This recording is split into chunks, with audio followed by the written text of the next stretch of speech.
Good evening and welcome to Washington. I'm Doug McKelway in for Brett Baer. South Carolina Governor Nikki Haley and charter schools advocate Betsy DeVos have reason to be especially thankful this holiday season. Haley will be the new U.S. ambassador to the United Nations when Donald Trump takes office.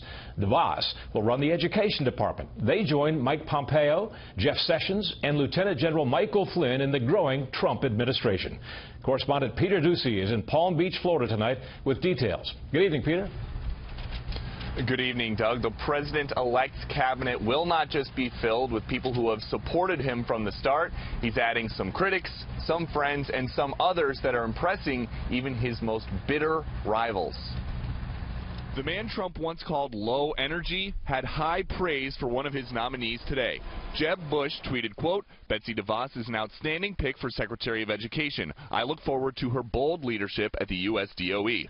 Mr. Trump has a role in mind for at least one of the other people he beat in the primary. He asked Dr. Ben Carson to serve as HUD Secretary.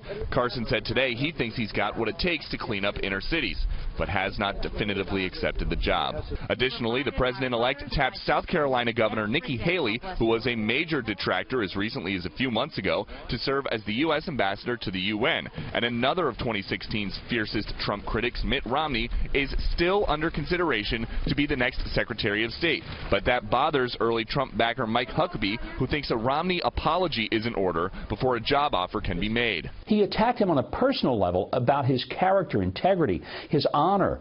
Well, when you do that, there's only one way that I think Mitt Romney could even be considered for a post like that, and that is that he goes to a microphone in a very public place and repudiates everything he said in that famous Salt Lake City speech and everything he said after that. This holiday weekend, the next president presented new positions on some major policies, including global warming. Back in 2012, he said, quote, "The concept of global warming was created by and for the Chinese in order to make U.S. manufacturing non-competitive."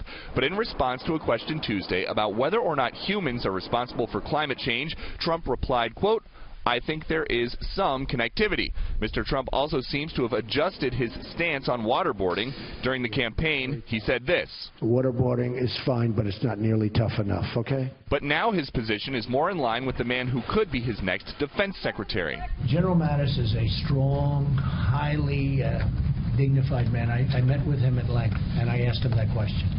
I said, "What do you think of waterboarding?" He said, "I was surprised." He said, "I've never found it to be useful." And today, someone else added his name to the mix of highly decorated officials ready to serve the 45th president, General David Petraeus. You know, I've been in a position before where a president has turned to me in the Oval Office in a difficult moment and turned without any pleasantries and said, "I'm asking you as your president and commander-in-chief to take command of the International Security Assistance Force in Afghanistan." The only response can be, "Yes, Mr. President." In the last hour, the president-elect released a Thanksgiving message where he says he knows that some people out there are still upset about the results of the election, and he knows that raw emotions will not heal overnight, but that he hopes that while folks are together over the holidays, they can figure out a way to move on so the country can move forward together. Doug? Peter Doocy in Palm Beach tonight. Thank you, Peter.